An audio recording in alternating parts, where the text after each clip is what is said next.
Boa noite a todos.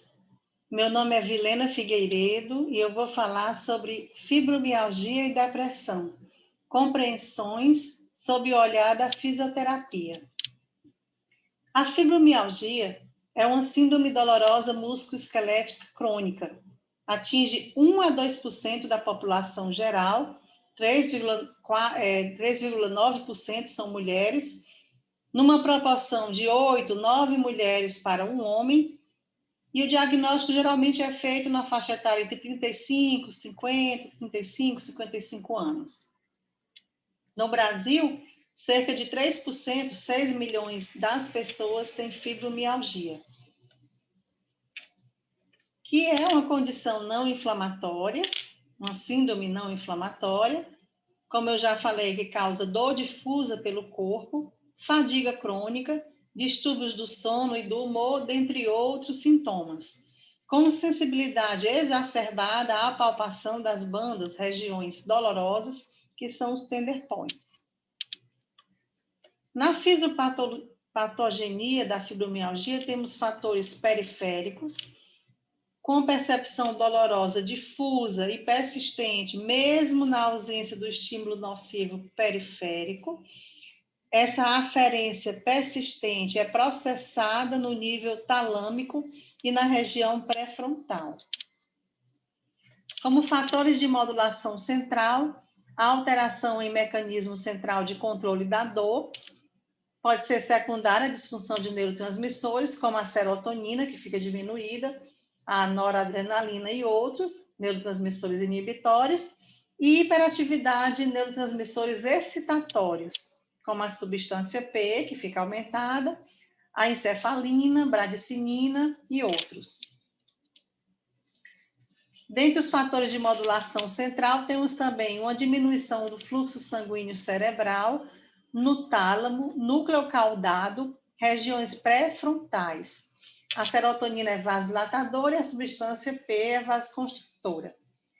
Diminuição de serotonina, aumento da síntese de interleucina 1 e interleucina 6, que são algogênicas, e aumento do ACTH no hipotálamo, relacionada ao estresse, aumento do cortisol e ligação com estimulação do sistema nervoso simpático. Temos também a diminuição da secreção da somatomedina, diminuição da capacidade reparadora do organismo, fadiga muscular e lesões tendinosas, que pode se relacionar a alterações do sono. E também alterações a nível de eixo hipotálamo e hipófise adrenal, com reação aos estímulos de maneira inadequada e resposta de estresse crônico. Então, a dor, nesse gráfico, que tem um modelo explicativo da alodinia e da hiperalgesia, sendo a alodinia caracterizada pela dor causada por um estímulo que normalmente não provoca dor, e a hiperalgesia caracterizada pelo aumento da sensibilidade à dor, causada por um estímulo que normalmente provoca dor. Então, esse gráfico, ele mostra, estímulos não nocivos que podem ser interpretados como nocivos em condições patológicas de lesão periférica ou por plasticidade do sistema nervoso central. Em 1990, o Colégio Americano de Reumatologia preconizou os critérios de classificação para fibromialgia, para o diagnóstico de fibromialgia. Então, essa figura mostra 18 pontos a serem pesquisados, se são pontos dolorosos, em que se classifica-se como fibromialgia aquelas pessoas que sentem dor na palpação, é uma palpação que gera uma pressão de mais ou menos uns 4 quilos, tanto usando o algômetro como a polpa digital, e para ser classificado como fibromialgia tem que ter pelo menos 11 dos 18 pontos dolorosos por pelo menos 3 meses. Posteriormente, o Colégio Americano de Reumatologia modificou esses critérios em 2010, retirando essa parte, dos 18 pontos e colocando o índice de dor generalizada, que identifica a presença de dor em 19 regiões em 19 regiões corporais, tem que ter pelo menos 7 ou mais, e a escala de gravidade de sintomas, que engloba o sono não restaurador, a fadiga, sintomas cognitivos, sintomas viscerais, 5 ou maior que 5. Ou o índice de dor generalizada entre 4 e 6 na pontuação, e a escala de gravidade de sintomas igual ou maior que 9. Esses sintomas por pelo menos 3 meses. Então, em 2010, o Colégio Americano de Reumatologia achou que deveria incluir esses sintomas para não considerar somente a dor. Um aspecto importante é que na fibromialgia ocorre alteração no sono, nas fases do sono, com intrusão de ondas alfa de vigília no traçado de ondas delta durante o sono profundo. Essa figura mostra, né, que o sono tem estágios. O estágio 1, o sono é leve. O estágio 2, a respiração e a batida do coração diminui. No estágio 3, começa o sono profundo, começa a gerar onda delta. No estágio 4, o cérebro produz mesmo ondas delta. No estágio 5, há movimentos rápidos dos olhos, ondas cerebrais aceleram e o sonho acontece. Os músculos relaxam e a taxa de batimentos cardíacos aumenta. Então, naquela fase que tem as ondas delta, a produção de ondas delta, ocorre a intrusão, o aparecimento de ondas intrusas, né? Ondas alfa de vigília, relacionadas a estágio de vigília. No sono, que deveria ser profundo. E o que acontece com isso? O sono do paciente com fibromialgia, que tem essas alterações, é um sono não reparador. A pessoa acorda com muito cansaço, com muita fadiga, como se não tivesse dormido. O quadro clínico da fibromialgia tem como principais sintomas a rigidez, além da dor, né? Rigidez, distúrbio do sono, fadiga, parestesia, incluindo formigamento, dificuldade de memória, palpitação, tontura, sensação de inchaço, de edema, né? Dor torácica, cica, né? Com a boca seca, olho seco, dificuldade de concentração, zumbido, epigastralgia, dispneia, enjoo, dificuldade de digestão, alterações circulatórias, como o fenômeno de Raynaud. E alguns pontos devem ser considerados no tratamento da fibromialgia como pontos chaves, como pontos a serem valorizados. O próprio diagnóstico, já que o paciente com fibromialgia leva muito tempo para que esse diagnóstico seja feito, passa por muitos profissionais, a boa relação profissional do profissional de saúde com o paciente, a educação do paciente, oferecer várias opções de tratamento, ter metas realistas e considerar a funcionalidade. O tratamento envolve terapia medicamentosa e terapia não medicamentosa. Na terapia não medicamentosa, a educação do paciente é um aspecto extremamente importante, e aí inclui-se também a fisioterapia, a atividade física, o suporte psicológico, dentre outros. Lembrando que vai ter aí uma equipe multidisciplinar nessa terapia, tanto a medicamentosa, né, como a não medicamentosa. E é importante essa avaliação da dor, avaliação funcional e contexto psicossocial. A educação do paciente, após o diagnóstico inicial, deve ter uma explicação clara sobre a natureza da doença, sobre a estratégia de tratamento planejada e o resultado esperado. Na educação do paciente, deve ser enfatizado o processamento alterado da dor e de estímulos externos, que os sintomas são persistentes na maioria dos pacientes adultos, que os sintomas não devem levar à deficiência e não reduzem a expectativa de vida, e que o paciente deve aprender a se adaptar aos sintomas e fazer essa autogestão. Também é importante ressaltar a legitimidade da doença, né? Essa doença deve ser considerada como sintomas que são reais, né? A legitimidade da doença deve ser reconhecida. Os sintomas que o paciente tem são reais. e o alívio total dos sintomas raramente é alcançado. Dentro do tratamento, é importante enfatizar, os exercícios físicos, que causam aumento dos níveis de serotonina, aumento da produção de hormônio de crescimento, regulação do eixo hipotálamo, hipófise, adrenal e do sistema nervoso autônomo, aumento da quantidade de mioglobina, aumento da atividade mitocondrial, dentre outros, melhora da dor, melhora da qualidade do sono, melhora da fadiga, melhora da ansiedade e de outros sintomas, e também a socialização, dependendo das circunstâncias, influenciar positivamente alguns aspectos psicológicos. Essa tabela, ela mostra o tipo, intensidade e duração dos exercícios físicos realizados em tratamento fisioterapêutico de pacientes com fibromialgia. Vou destacar alguns, para não ler todos. Por exemplo, exercício aeróbico e terapia de manejo do estresse, com intensidade 45 minutos, 3 vezes por semana, 4 picos, 60% a 70% da frequência cardíaca máxima por 14 semanas. Ambos foram benéficos, mas o exercício aeróbico foi mais efetivo. Exercício aeróbico envolvendo natação, bicicleta, caminhada e corrida por 25 minutos, 2 vezes por semana, durante 12 semanas foi benéfico. Exercícios aeróbicos com alongamento e fortalecimento por 60 minutos, 3 vezes por semana, durante 6 semanas, foi benéfico. Exercício aquático e em solo, aeróbico, alongamento, fortalecimento e relaxamento, por 60 minutos, 2 vezes por semana, por 20 semanas, ambos benéficos. Hidroterapia e a parte educativa, por 24 semanas, também foi benéfico.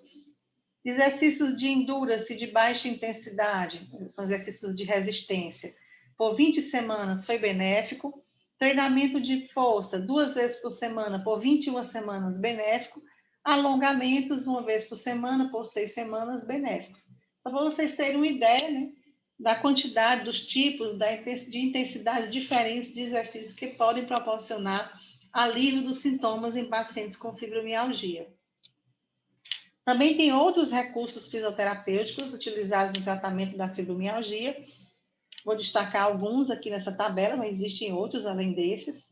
Por exemplo, o TENS, aplicado nos tender points, nos pontos dolorosos, e alongamento muscular.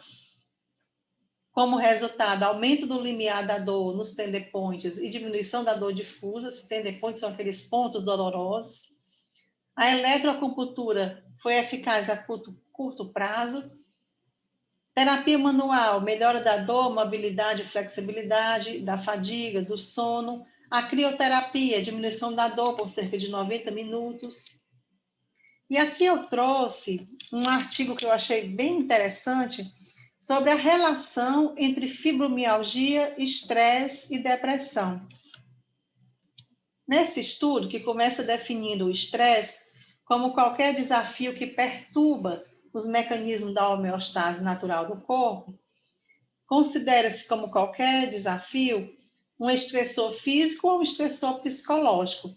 Como o estressor físico, a gente inclui infecções, danos teciduais, que provocam ativação do locus ceruleus na ponte, que é envolvido na modulação das respostas fisiológicas ao estresse, excitação e sono.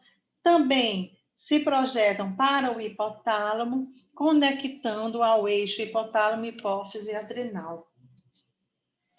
Então, os estressores emocionais resultam na ativação também desse eixo hipotálamo-adrenal, hipófise adrenal, com alterações na memória e aprendizagem e adaptação em situação estressora. Então, existe uma conexão recíproca entre esse eixo hipotálamo, hipófise adrenal e o locus ceruleus, significando que a ativação da resposta ao estresse físico envolve necessariamente a resposta ao estresse emocional e vice-versa. Esse esquema mostra sistemas biológicos e regiões neurológicas relacionadas ao estresse e à dor na fibromialgia. Então, o estresse tanto psicológico como estresse físico, modulado pelo córtex pré-frontal, e o eixo hipotálamo hipófise adrenal com projeções bidimensionais para a amígdala e lóculos cerúleos com projeções também bidimensionais para a amígdala, que faz o processamento de estímulos, por exemplo, causando medo, e também com a participação de outros sistemas, como o sistema serotoninérgico, núcleo de RAF e sistema noradrenérgico. E aí uma pergunta, como o estresse se relaciona com a dor e a fibromialgia? Então, essa tabela desse mesmo artigo mostra as anormalidades observadas na fibromialgia, no eixo do hormônio adrenocorticotrófico, né? A resposta é hiperativa do ACTH ao hormônio liberador de corticotrofina, o cortisol, que pode estar aumentado ou diminuído, e receptores glucocorticoides, que pode ocorrer essa resistência a esses receptores. Então, no eixo hipotálamo pituitário adrenal, ele fica disfuncional na fibromialgia com essas alterações. Outra pergunta que esse estudo instiga, né? O que estimula o estresse na fibromialgia? E aí, uma meta-análise de 18 estudos, a fibromialgia está significativamente associada com histórico de abuso físico ou sexual, 2 gatilhos altamente associados ao estresse psicológico. Outro estudo sobre o estresse no local de trabalho mostra a grande carga de trabalho, a história de bullying no local de trabalho também como estímulos estressores. E também, outro estudo mostra outros estímulos estressores na fibromialgia, que são as dificuldades financeiras e doença ou morte de um parente próximo. No mesmo estudo, esse gráfico mostra que pessoas resilientes a estressores são resistentes à mudança em suas respostas externas aos desafios. E pessoas que são vulneráveis a estressores experimentam deteriorização em suas respostas aos desafios externos quando confrontado com um ambiente negativo. Então, outra pergunta que o estudo traz: a depressão e a fibromialgia estão relacionadas? Como já foi falado, infecção, estresse do trabalho, doenças crônicas, trauma, luto, abuso físico, abuso sexual, fatores genéticos, personalidades vulneráveis, diáteses, afetam o indivíduo. Quando elas não afetam, né, não diáteses, quando ele não tem essa personalidade vulnerável, o indivíduo torna-se resiliente a todos esses fatores estressores. Mas quando afetam, por fatores genéticos, né, ou pelas personalidades mais vulneráveis, pode-se culminar na fibromialgia. E aí os estressores afetam o indivíduo, que pode então desenvolver fibromialgia se tiver fatores genéticos ou se vulnerabilidades de personalidade, diáteses, estão presentes. Vários sintomas são comuns ao diagnóstico de fibromialgia e depressão. Então, fibromialgia, dentre outros sintomas, mas principalmente dor e mais outros sintomas somáticos, e a depressão com anedonia, aumento do apetite, anormalidades psicomotoras também, dentre outros. Tem em comum fadiga, sintomas cognitivos, sintomas somáticos, como fadiga, cansaço, insônia e perda de apetite. Então, outra pergunta que o artigo trouxe: a depressão se encaixa em nosso entendimento de estresse e fibromialgia? Então, já trazendo do que foi falado, o eixo hipotálamo hipófise adrenal subativo, associado à fibromialgia, depressão e estresse crônico, leva a uma atividade reduzida do lóculos cerúleos, sistema noradrenérgico e amígdala, e desinibição do córtex pré-frontal, com anedonia, incapacidade de sentir prazer em atividades normalmente agradáveis, que está associada à subatividade da amígdala e hiperatividade do córtex pré-frontal, o que dá consistência à depressão nesse modelo de estresse e dor. E quais seriam, trazendo aqui para vocês, as implicações da relação entre fibromialgia, estresse e depressão? A dor, induzida pela ativação de respostas de estresse, tem processo fisiopatológico separado dos processos da dor que não estão relacionados à depressão e ao estresse, mostrando, né, que é intrínseco essa questão da fibromialgia e esses fatores estressantes e depressão. Então, é importante, nesse contexto, abordar a fibromialgia como uma síndrome heterogênea que pode, né, dessa forma, caracterizar melhor a relação entre fibromialgia, estresse e depressão, conduzindo a um manejo clínico mais direcionado.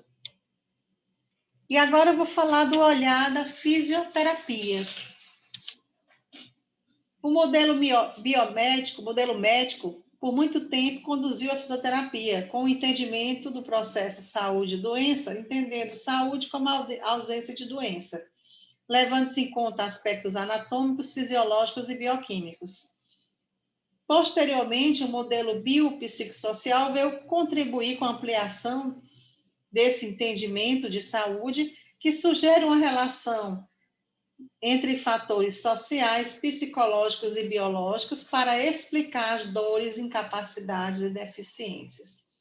Então, de uma forma mais contemporânea, o modelo biopsicossocial veio nortear o entendimento, né, da fisioterapia em relação às condições de saúde. Dentro do conceito de funcionalidade humana, que abrange todas as funções do corpo e a capacidade de realização de atividades e tarefas relevantes na rotina diária, além da participação da sociedade.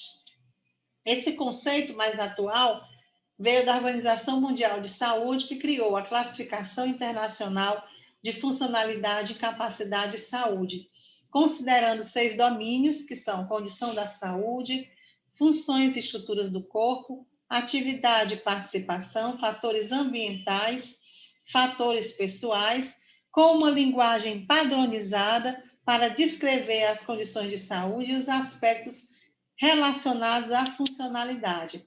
Então, nesse contexto, a funcionalidade ela deve considerar não só funções e estruturas do corpo, mas todas essas questões biopsicossociais, atividade e participação, fatores ambientais, fatores pessoais. Então, esse é o modelo integrador que descreve a funcionalidade humana segundo a CIF, considerando o estado de saúde, aqui colocando fibromialgia e depressão, funções e estruturas do corpo, atividade, limitações de atividade, restrições de participações, fatores ambientais e fatores pessoais. E aí eu trago alguns conceitos, como estados de saúde, que são doenças, transtornos, lesões ou traumas. Funções do corpo, nesse conceito de funcionalidade, são as funções fisiológicas dos sistemas corpóreos, incluindo as funções psicológicas. Estruturas do corpo são as partes anatômicas do corpo, como órgãos, membros e seus componentes. Atividade é a execução de uma tarefa ou ação por um indivíduo e representa a perspectiva individual de funcionalidade.